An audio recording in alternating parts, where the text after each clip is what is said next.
Hey everyone, welcome to series Addict. Today we're diving into one of the most iconic, stylish, and gripping series of the last decade, Peaky Blinders. This isn't just a gangster show, this is a story about power, trauma, family, loyalty, and ambition, wrapped in sharp suits, cigarette smoke, and razor blades. Let's take a closer look at the world of the Shelby family, where every move is a calculated risk, and every glance can kill. Peaky Blinders premiered in 2013 and quickly became a global phenomenon. Created by Stephen Knight and produced by the BBC, the show isn't just about the plot. It's about the vibe, the atmosphere, the slow burn intensity, and above all, the characters. Set in the grimy industrial streets of post-World War I Birmingham, the story follows the Shelby family, a gang rising through the ranks of the British underworld. At the center of it all is Thomas Shelby, played by the brilliant Cillian Murphy. He's a war hero turned criminal mastermind, a man shaped by the horrors of the trenches, who returns home determined never to be powerless again. Tommy isn't your average gangster. He's a strategist, a politician, a visionary. He doesn't just want money or fear, he wants control. He sees the bigger picture and plays the long game. But underneath the cold calculation is a deeply wounded man, haunted by PTSD, trauma, and an unquenchable thirst for more. And he's not alone. The show gives real depth to every member of the Shelby family.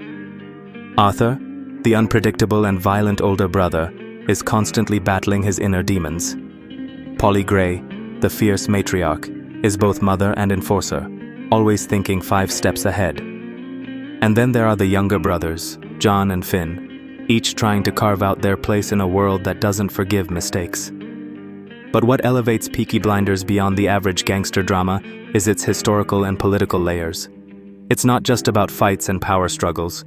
It's about the changing landscape of post-war Britain. Trade unions, communism, Irish nationalism, and upper-class elitism all play a role in the Shelby family's journey. Tommy's enemies aren't just rival gangs. They're politicians, aristocrats, and ideologies. The pace is deliberate. Every scene carries weight. Every stare, every drag of a cigarette, every silence is loaded with tension. And then there's the music. Modern rock tracks like Nick Cave's Red Right Hand, Arctic Monkeys, PJ Harvey, and Radiohead give the show a unique tone that's instantly recognizable. The soundtrack turns historical drama into something raw, edgy, and unforgettable. Across 6 seasons, we watch Tommy Shelby rise from a small-time bookie to a powerful political player. But the more power he gains, the more broken he becomes.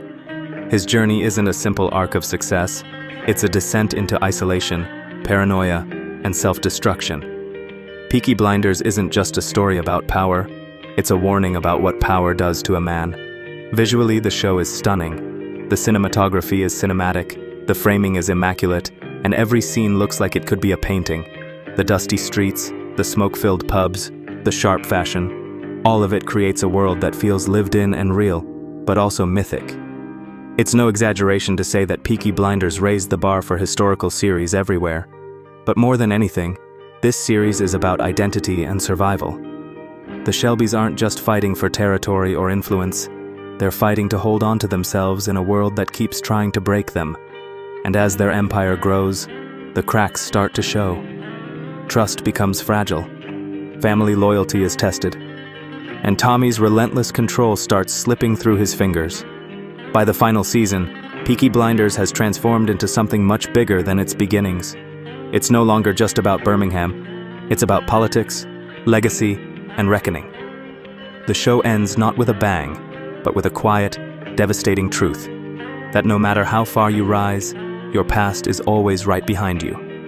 That was Peaky Blinders in depth. What do you think of the series? Who's your favorite character?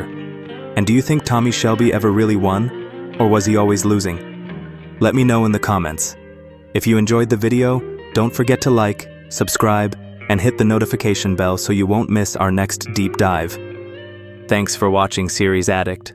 I'll see you soon with another iconic show.